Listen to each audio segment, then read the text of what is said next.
dengan logikanya, dengan kemudian mengingatkan akan rububiyatullah, ya, akan ketuhanan Allah Subhanahu wa taala, ya, bahwasanya adalah Allah sang Khalik, dan seterusnya. Kaumnya tidak terima hingga kemudian apa yang mereka katakan, qalu bnu lahu bunyana fa'alquhu fil jahim.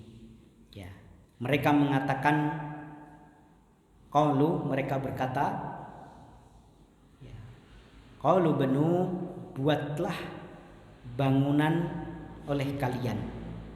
Ya, disuruh membuat bangunan lahu, untuknya. Maksudnya adalah untuk membakarnya. Bunyanan, sebuah bangunan, atau maksudnya adalah perapian. Fa'alquhu, lalu lemparkanlah ia fil jahim, pada api yang menyala-nyala. Al jahim di sini maksudnya bukan neraka ya, tapi api yang menyala-nyala. Jadi nerakanya dunia menurut mereka. Ikhwafillah syadakumullah. Jadi kalau Imam Al-Baghawi menjelaskan, ya, mereka membuat sebuah haid, membuat sebuah bangunan atau tembok gitu ya, di mana tingginya itu sekitar 30 hasta, ya. Kemudian lebarnya, ya, 20 hasta, ya, lebarnya 20 hasta. Jadi seperti bangunan kotak gitu ya, sisi-sisinya 20, kemudian tingginya 30. Lalu mereka penuhi bangunan tersebut dengan kayu, ya. Lalu mereka nyalakan api, lalu mereka lemparkan Nabi Ibrahim ke perapian tersebut, ya. Jadi ini yang dimaksud qalu banu lahu bunyana fa'alquhu fil jahim, ya.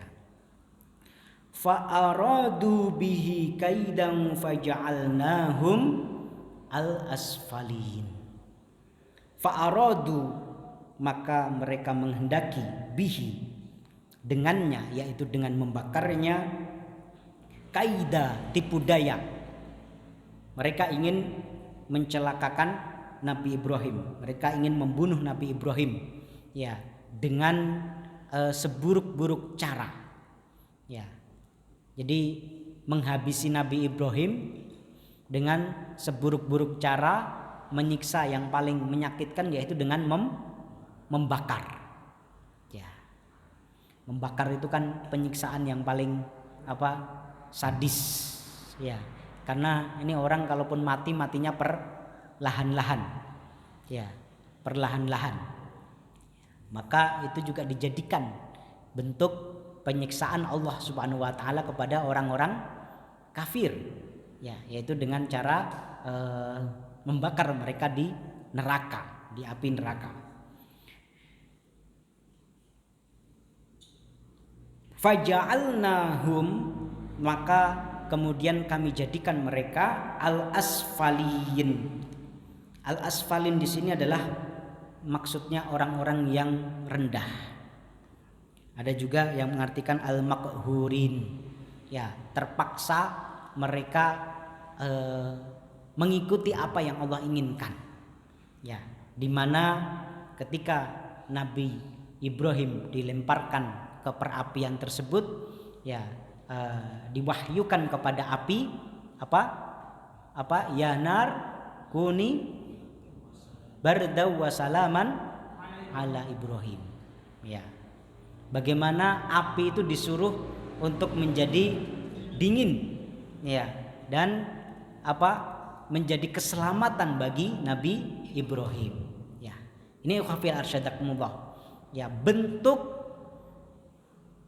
Allah Subhanahu wa taala membuat mereka hina adalah ketika mereka sudah berusaha, ya, dengan tipu daya mereka, Nabi Ibrahim diikat, kemudian mereka buat tadi ya bangunan tadi, ya, gak ada kesempatan Nabi Ibrahim untuk kabur lagi. Tapi Allah Subhanahu wa taala berkehendak lain. Allah Subhanahu wa taala menyelamatkan Nabi Ibrahim dengan cara yang tidak mereka sangka sebelumnya, yang mereka tidak perkirakan sama sekali, yaitu api itu tidak bisa membakar Nabi Ibrahim. Ya, bahkan menjadi dingin dan menjadi keselamatan bagi Nabi Ibrahim. Ya, ini ikhwah fillah arsyadakumullah, ada satu poin tarbawi. Ya, selain tadi kita bahas tentang uslub tarbawi yaitu al-muhakamah al-aqliyah. Di sini ada satu poin tarbawi, pelajaran bagi kita semuanya, bahwasanya Allah Subhanahu wa taala pasti akan menolong hambanya yang istiqomah. Allah Subhanahu wa taala pasti akan menolong hambanya yang menolong agamanya. Intan surullah yansurkum. Ini janji Allah Subhanahu wa taala. Jika kalian menolong Allah Subhanahu wa taala, meskipun Allah enggak butuh pertolongan. Jika kalian menolong agama Allah Subhanahu wa taala, membela agama Allah Subhanahu wa taala, membela Islam dan kaum muslimin, ya. Mendakwahkan agamanya, membela syariat-syariatnya ketika dihinakan, yansurkum, maka Allah Subhanahu wa taala pasti akan menolong kalian, ya, dengan caranya sendiri. Ada kalanya dengan cara membelah lautan seperti yang Allah lakukan kepada Nabi Musa alaihissalam, ya. Ada caranya dengan menjadikan api yang menurut logika itu seharusnya panas, yang seharusnya membakar, melelehkan, mengelupaskan kulit Nabi Ibrahim, tetapi menjadi bardan wasalaman, menjadi dingin dan menjadi keselamatan bagi Nabi Ibrahim, tidak menjadi madharat, tidak membinasakannya. Itu ketika Allah berkehendak, dan itu sudah merupakan sunnatullah, sudah menjadi ketetapan Allah Subhanahu wa taala. Walan tajida li sunnatillahi tabdila, dan kalian tidak akan mendapatkan perubahan pada sunnah Allah Subhanahu wa taala, dan itu berlaku sampai akhir zaman. Intan surullah yansurkum. Maka saat kita mengalami kesulitan-kesulitan, himpitan-himpitan dalam dakwah kita, dalam keistiqomahan kita memegang syariat Allah Subhanahu wa taala, memegang teguh agamanya, yakinlah Allah tidak akan meninggalkan kita, yakinlah Allah akan menolong kita, yakinlah bahwasanya Allah Subhanahu wa taala akan menolong hamba-hambanya yang menolong agamanya. Ya, ini keyakinan yang harus senantiasa kita pupuk, ikhwah fillah arsyadakumullah. Dan ini faidah, ya, manfaat bagi kita. Kenapa kita dimotivasi untuk terus membaca Al-Quran? Ya, di antaranya adalah mengingatkan kita dengan kejadian-kejadian maunah-maunah, mukjizat-mukjizat yang Allah berikan kepada para nabi dan rasulnya, kepada orang-orang yang dicintainya di zaman-zaman terdahulu, dan ini pasti akan terulang meskipun bentuknya berbeda. Meskipun bentuknya berbeda, tidak harus dengan sesuatu yang khariq lil adah seperti itu, yang tidak biasa.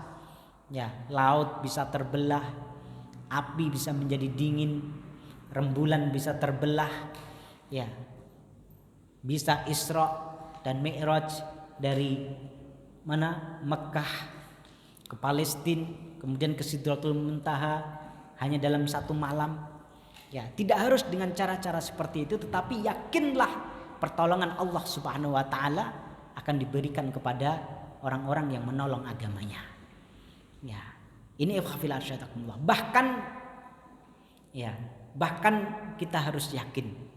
Ya, ini sering dipertentangkan ya. Saat kita mengalokasikan waktu kita untuk dakwah, untuk berjuang, ya, seringkali kemudian itu mengurangi jatah waktu kita untuk keluarga kita. Ya, untuk istri dan anak-anak kita. Untuk kemudian kita mencari nafkah hingga kita bisa membahagiakan mereka dengan materi-materi yang kita dapatkan. Ya, seringkali seperti itu. Tetapi yakinlah, ya, Allah Subhanahu wa taala akan memberi ganti yang lebih baik. Ya, mungkin tidak terlihat mewah, tetapi berkah. Ya, dan rizki itu jangan selalu diukur dengan materi, dengan harta nominal yang kita dapatkan. Ya, anak kita sehat, istri kita qanaah, ya, anak-anak yang saleh, yang solehah, ya, itu adalah rizki dari Allah Subhanahu wa taala. Ya, di saat banyak orang yang luar biasa hartanya, ya, cukup untuk 7 turunan, ya. Tapi apa? Yang dihadapi tiap hari masalah demi masalah, yang sakit ini, yang sakit itu, macam-macam aja sakitnya gitu. Ya. Yang anaknya kena narkoba lah, yang anaknya ya durhaka kepada orang tua, kasar kepada ayah dan ibunya. Ya. Jadi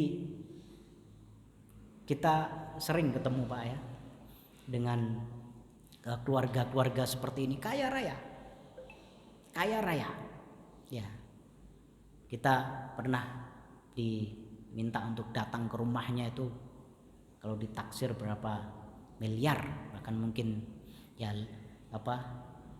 lebih dari itu.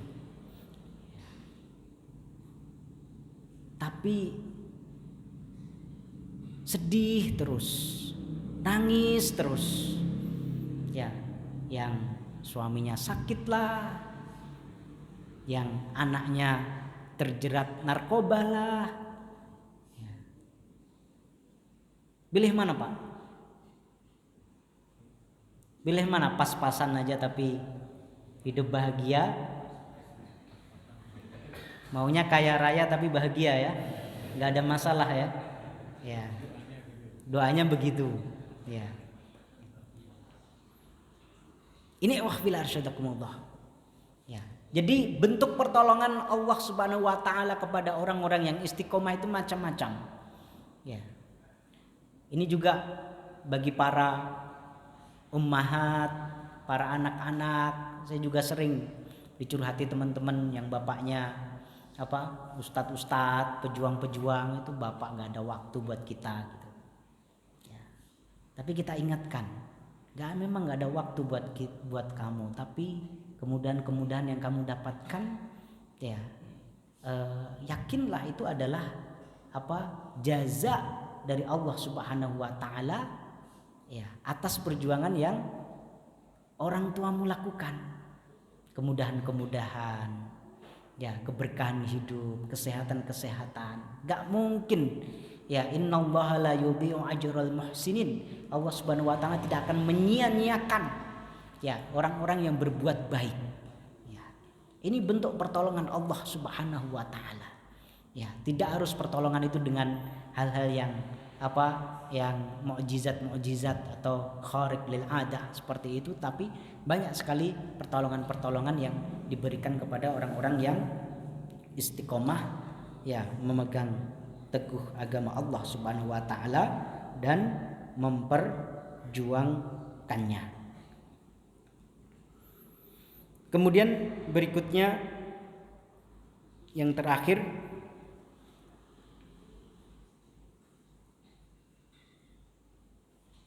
wa qala inni dahibun ila rabbi sayahdin. Waqala, setelah sekian waktu terjadi apa yang terjadi, ya, upaya-upaya dakwah dilakukan oleh Nabi Ibrahim tadi sudah kita sebutkan dengan penuh kelembutan, dengan mempraktekkan fikih-fikih dakwah, ya, dengan berbagai asalib, metode-metode dakwah yang ada, metode tarbiyah sudah dipraktekkan dari berbagai macam tadi, baik itu dialog, bahkan sebelumnya dengan dengan at-tafkir, al-ilmi, ya. Dalam ayat yang lain bagaimana Nabi Ibrahim mengajak kaumnya berpikir, ya, ketika melihat bulan, ketika lihat matahari, ya, ketika melihat bintang dan seterusnya, ya, sampai kemudian yang terakhir Nabi Ibrahim harus melakukan dalam tanda kutip aksi yang agak ekstrim, ya, hingga kemudian mendapatkan balasan yang mengerikan tadi, dilempar ke perapian tadi, tapi ternyata Allah tetap membela Nabi Ibrahim alaihissalam, ya. Tapi ternyata itu tidak membuat kaumnya kemudian kembali kepada Allah Subhanahu wa taala atau mentauhidkan Allah Subhanahu wa taala. Apa yang dilakukan Nabi Ibrahim? Ya. Inni dahibun ila rabbi sayahdin.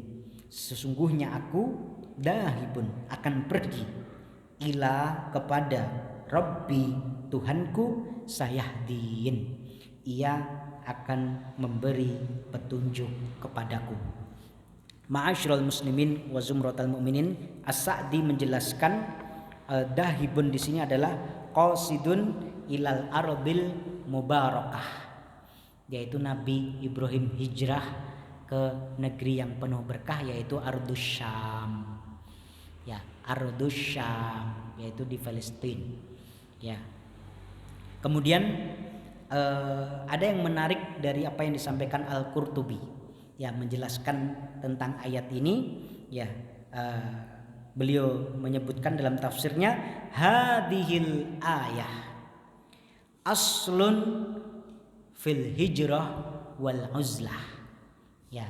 Jadi ayat ini merupakan dasar, ya, dasar atau dalil yang pertama tentang hijrah dan uzlah. Hijrah dari apa? Dari sebuah tempat ke tempat yang lain, ya, di mana tempat ini buruk ke tempat yang lebih baik, ya. Dan juga merupakan uzlah. Uzlah itu menanggalkan diri dari masyarakat yang memang sudah tidak ada harapan untuk didakwai lagi, ditinggalin, ya. Ini ikhwafil arsyadakumullah, wa awwalu man fa'ala dzalika Ibrahim. Jadi yang pertama kali hijrah dalam sejarah Nabi dan Rasul, dalam sejarah pejuang-pejuang tauhid adalah siapa? Nabi Ibrahim, ya. Ada yang menyebutkan tempat kelahiran Nabi Ibrahim di mana kasus-kasus ini tadi terjadi adalah di Babil, yaitu di daerah Irak. Kemudian Nabi Ibrahim hijrah menuju mana? Menuju ke Syam, ya, khususnya di Palestina. Palestina itu kan bagian dari Syam, ya. Ini ikhwafillah arsyadakumullah,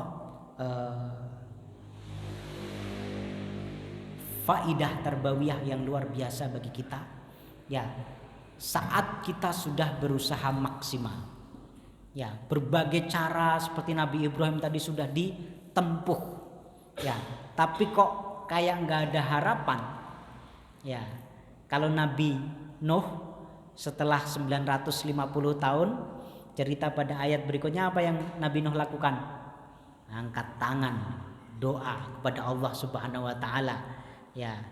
La tadar alal ardi minal kafirina tayyara, hancur sudah, dikirim dikirim banjir bandang. Tapi kalau Nabi Ibrahim enggak, sudah didakwai sedemikian rupa enggak ngaruh, ditinggalin. Ya, ditinggalin hijrah ke tempat yang lain. Ya. Kalau Nabi Ibrahim kan enggak nunggu sampai 950 tahun. Ya. Tapi juga enggak doa. Enggak mendoakan keburukan atau biar diadab, tidak, tapi hijrah ke tempat lain. Nah, ini siasat dakwah seperti ini penting untuk kita tiru. Ya, jadi kalau kita sudah berusaha mendakwai sebuah masyarakat dari cara yang paling halus, paling lembut, ya, dialog, kemudian dengan logika, dengan argumentasi ilmiah, ya, namanya hidayah itu di tangan Allah Subhanahu wa taala. Yang bisa kita berikan itu hanya hidayah hidayatud dakwah wal irsyad. Ya, hidayah dengan cara memberikan jalan hidayah, mendakwai mereka, menyampaikan argumen-argumen. Wa ma alaina illal balagh. Ya, diwajibkan ke atas kita itu bukan tidak lain kecuali hanya menyampaikan saja.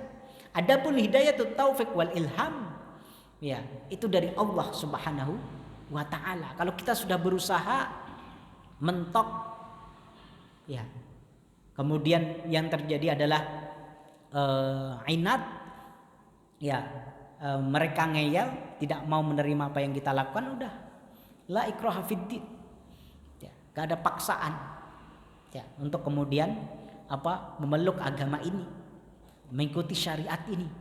Pindah aja ke tempat lain, ya, cari komunitas lain. Jadi jangan sampai kita nguplek ngurusin itu terus nggak selesai gitu.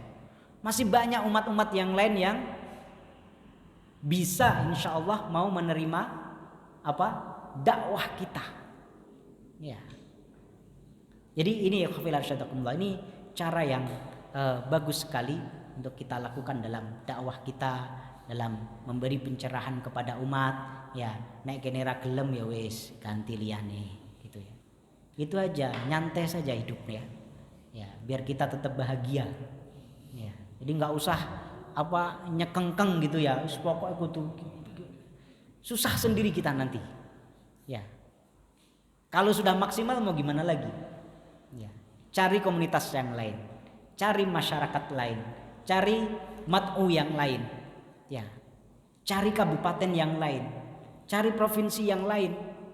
Ya. Kalau di Jawa udah nggak ada harapan, cari pulau yang lain. Ya. Kalau di negara ini udah nggak ada harapan, cari negara yang lain, nggak apa-apa. Ardullahi wasi'ah. Ya, tapi insya Allah masih ada harapan. Ya, jangankan kabupaten, Ustadz, kecamatan aja kita belum. Ya, banyak kecamatan-kecamatan yang belum kita rambah. Jangankan kecamatan, desa-desa aja banyak. Desa yang satu kecamatan banyak belum kita dakwai gitu. Jadi jangan jauh-jauh dulu. Ya. Ini satu faidah tarbawiyah yang luar biasa yang kita dapatkan dari ayat-ayat ini tadi tentang uslub al-muhakamah al-aqliyah, tentang keyakinan bahwasanya pertolongan Allah Subhanahu wa taala pasti akan datang. Kalaupun kemudian enggak datang-datang, ya, itu takdir Allah yang lain yang insya Allah baik. Ya. Karena kita mempunyai semboyan ihdal husnayain, ya, satu dari dua kebaikan, iskariman aumut syahidan.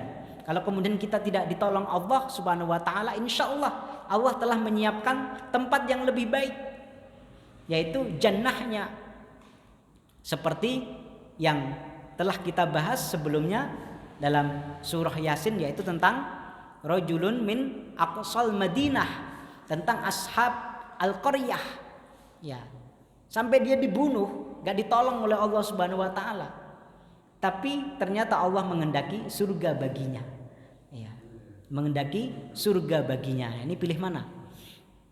Insyaallah kedua-duanya husnayain, kedua-duanya adalah baik.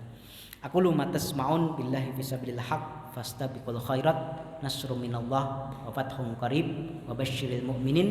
Kita tutup subhanakallahumma bihamdika asyhadu an la ilaha illa anta astaghfiruka wa atubu ilaik. Wassalamualaikum warahmatullahi wabarakatuh.